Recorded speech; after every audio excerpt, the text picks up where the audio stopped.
Good morning, good day.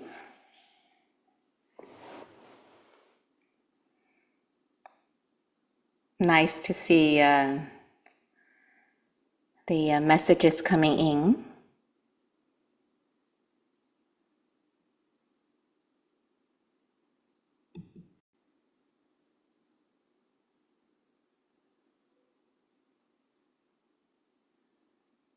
It's so nice to get a feel of Sangha forming together.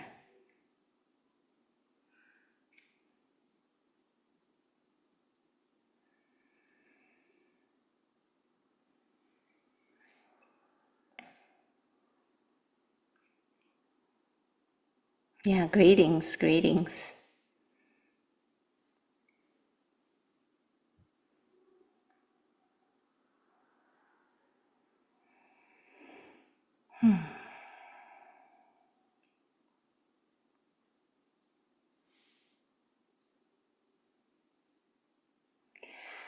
So good morning, good day, everyone. And so we are gathering here to practice together. And this week, I've been using a metaphor of sitting like a mountain as a way to ground ourselves. And then today I'll be building upon the metaphor sitting like a mountain to evoke something else in addition to being grounded here. And so join me along if you like. I'll offer some guidance at the beginning, and then we'll be sitting together in silence. So I'll begin with the sound of bell.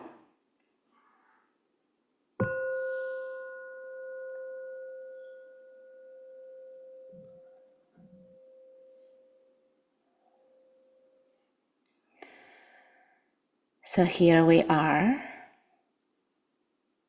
gathering together, practicing Dharma.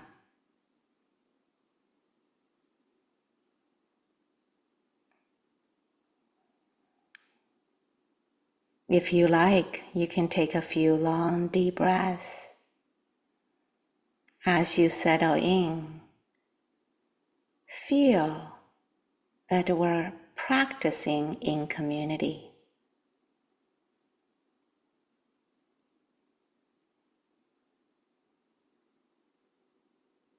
And coming here,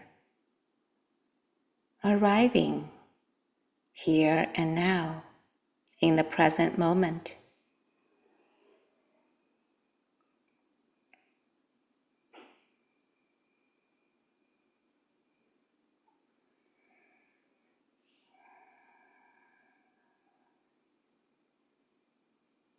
Knowing that we have all these fellow practitioners practicing together, maybe we feel uplifted, inspired, and happy.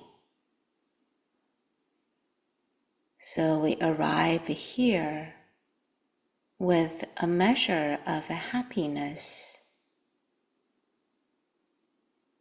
in the midst of all that is here in the body and mind and heart.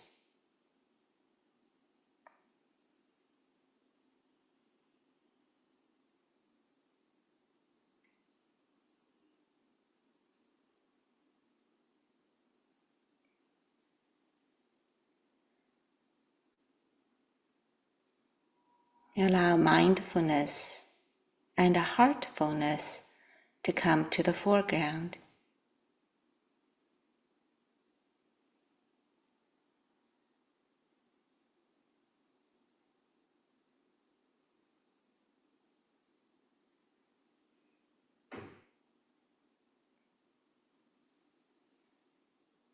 Feeling and sensing the overall posture of the body.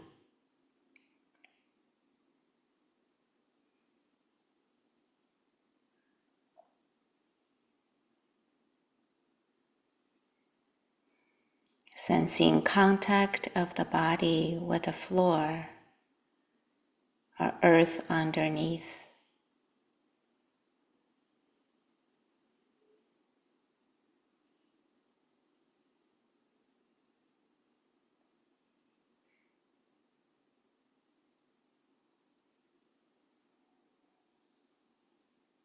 There is a gradual sense of gathering, collecting, composing inwardly.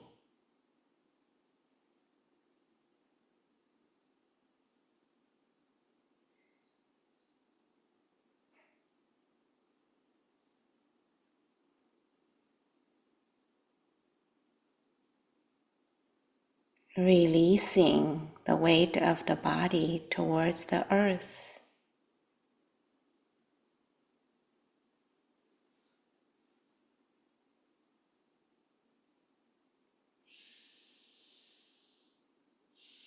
We don't have to do anything. It's natural for this body to settle itself.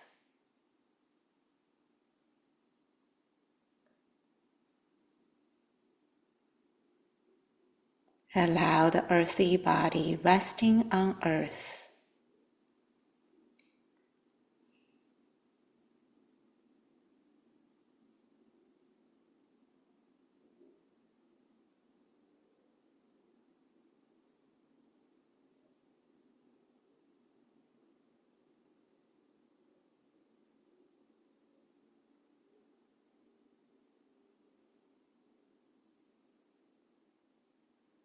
The earthy feeling of the body is grounding or grounded,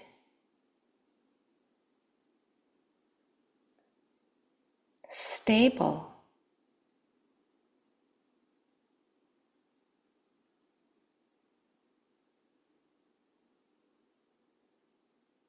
You may feel a sense of rootedness of this body on earth.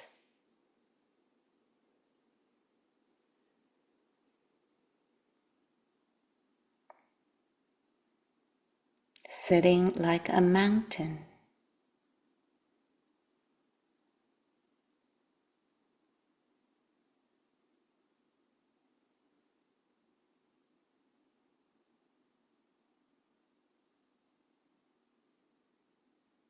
You adjust according to how you feel.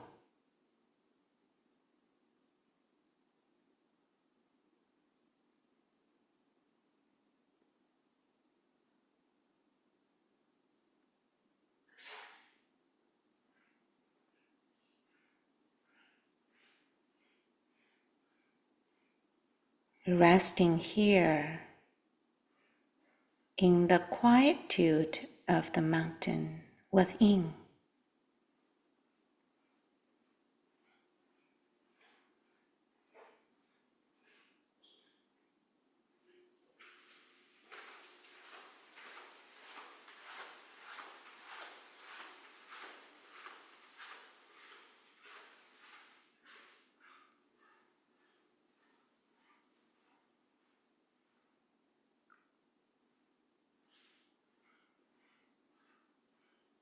You may hear sound.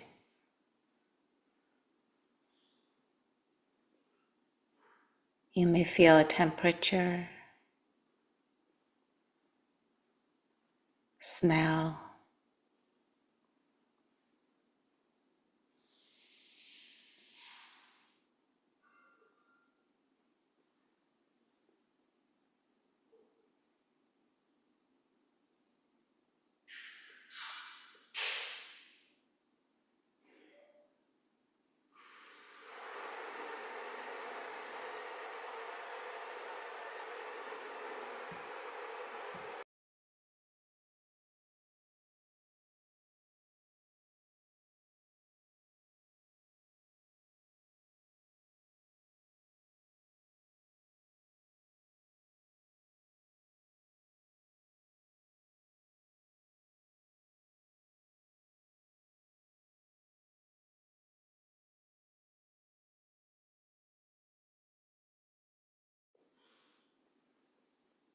It's natural in the quiet mountain.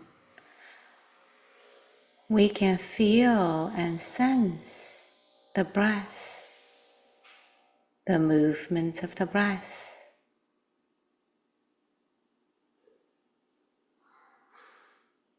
The breathing mountain within.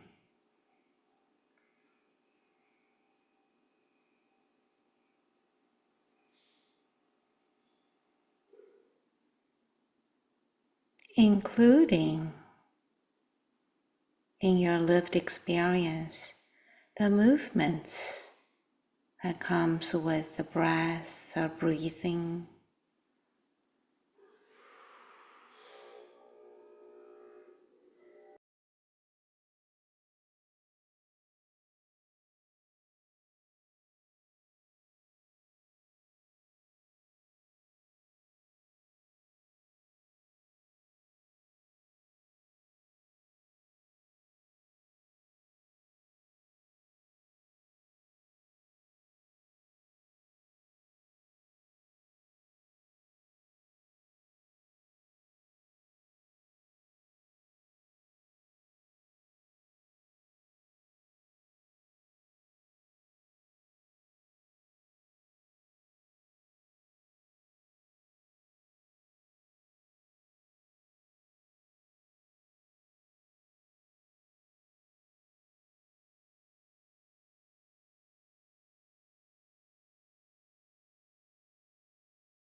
Sitting like an alive mountain, breathing mountain within.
being curious about this alive mountain within, like a naturalist, being curious about the nature of this body, mind, and heart.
in this last few moments of the meditation together.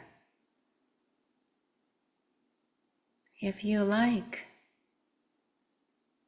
maybe inviting to open to a kind of vast, inclusive field that includes all of us that are practicing together.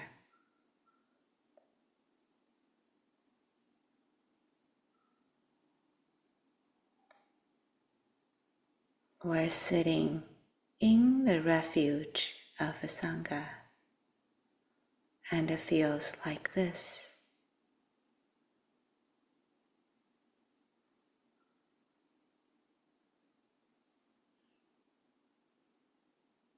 Gratitude may naturally arise, connectedness,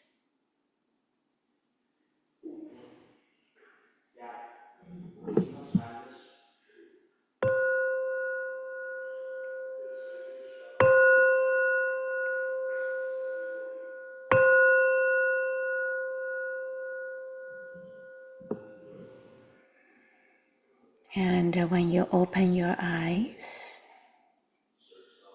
and imagine yourself being a live mountain in the range of mountains, mountain range, alive, vibrant in its own way, each of us. Thank you for the practice.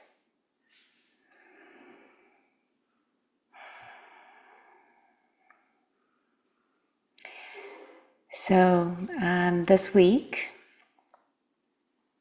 I've been sharing some reflections about refuge. Today, I like to bring this notion of a refuge in Dharma. And some of you have probably done this before.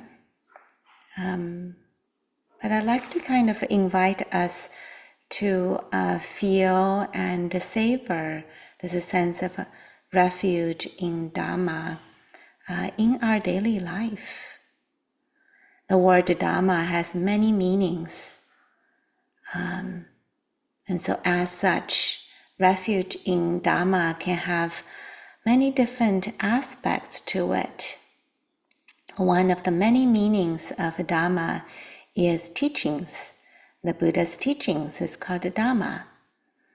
And Dharma also means nature. And so in our meditation, I was pointing or hinting a sense of nature within. And we can say that the Buddha's teachings are related to clear seeing or knowing the nature of our body, mind, and hearts. So in practicing Dharma, we're learning to come to know this nature, the Dharma within ourselves. So what did the Buddha teach? And some of you know that over the years of this 7 a.m., there are many lists being offered. And so yes, the Buddha taught a lot. And there were some huge volumes of Pali Canon text that gathers the teachings of the Buddha and his disciples. And yet,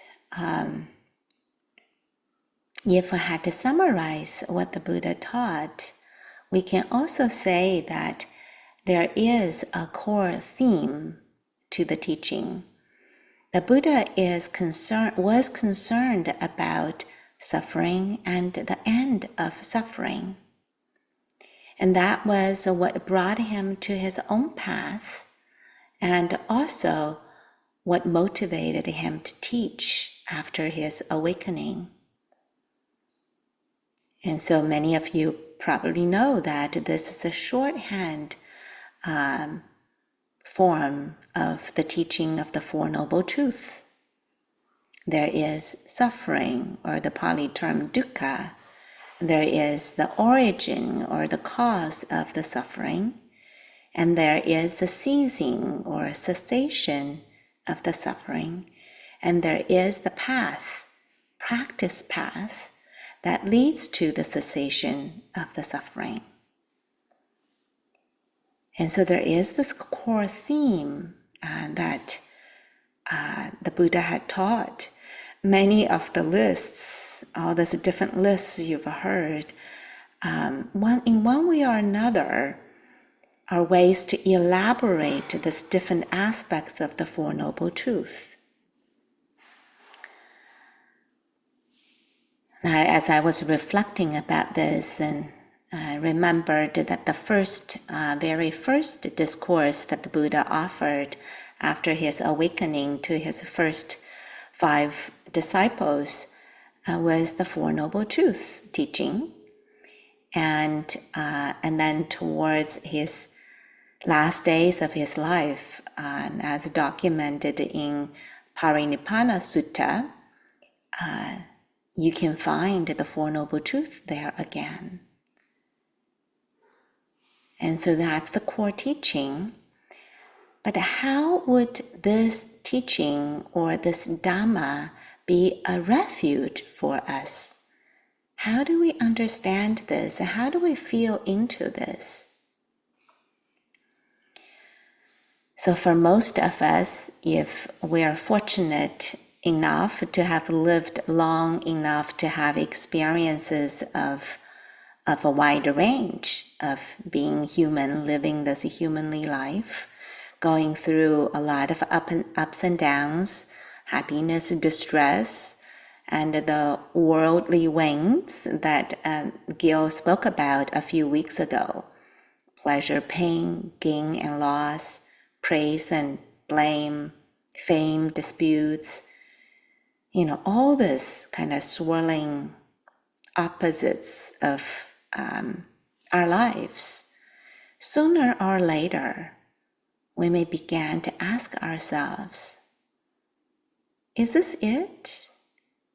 Just kind of endless going around from wanting, not wanting, having, not having, or good or bad, right or wrong, I like, I don't like. And we'll know at some point, maybe, even under the best circumstances of our lives, this kind of spiraling patterns can persist in small and big ways. And so it can begin to stir our hearts. What is all of this? What is this about, right?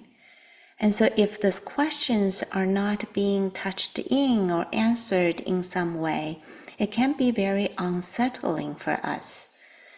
I felt this kind of a stir in my own heart at some point of my life.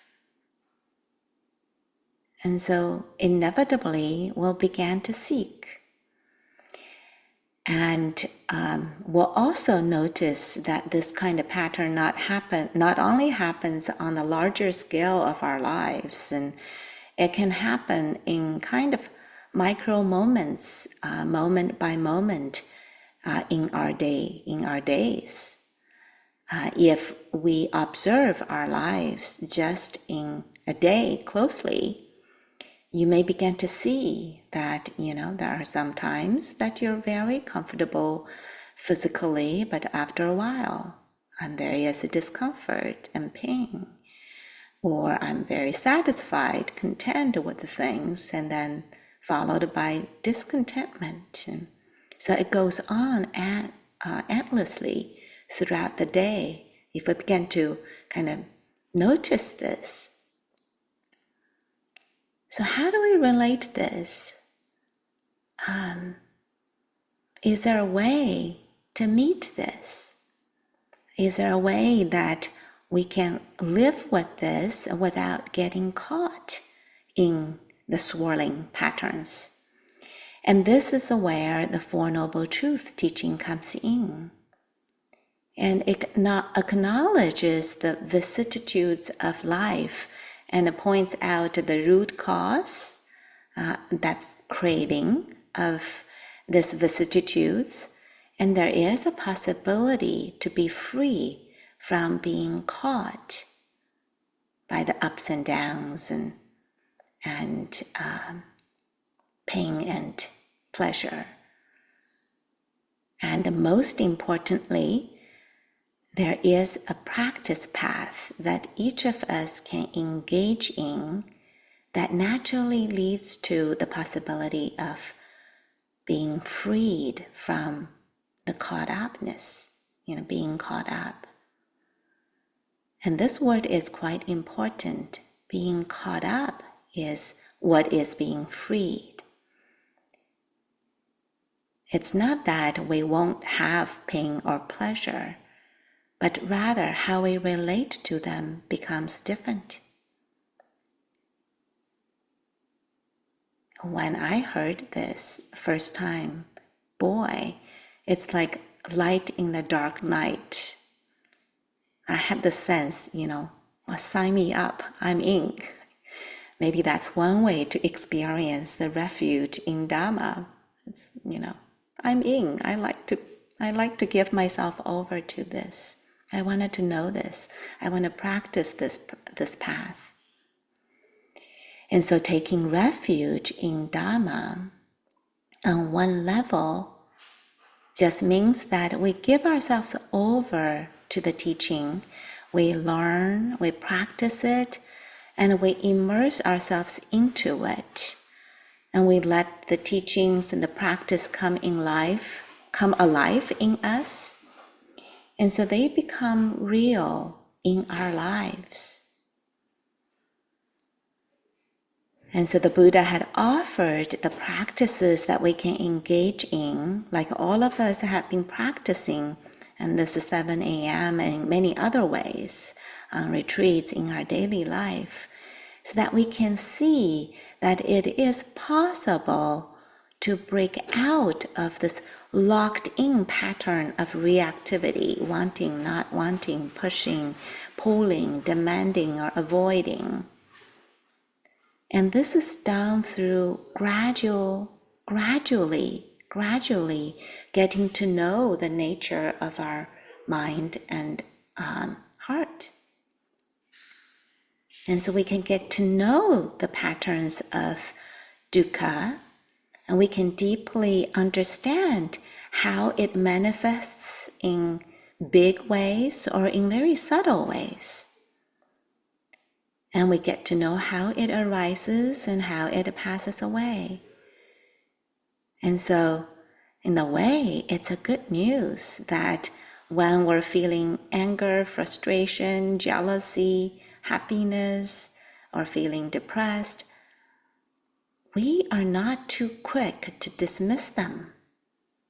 But this is the nature that we're to explore, to understand, to see, to really know, what is this pattern?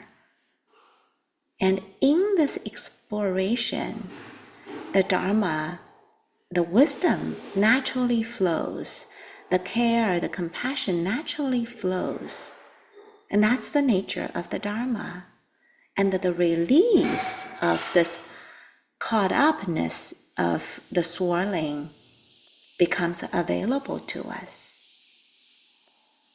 It's through our curiosity in getting to know this nature deeply. And so for me, taking refuge in such a process, a practice, is like homecoming.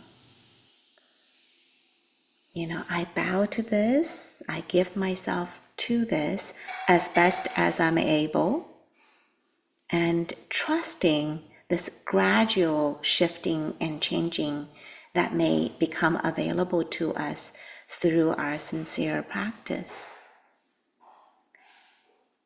And so I'll end this Dharmette by inviting you to savor a little.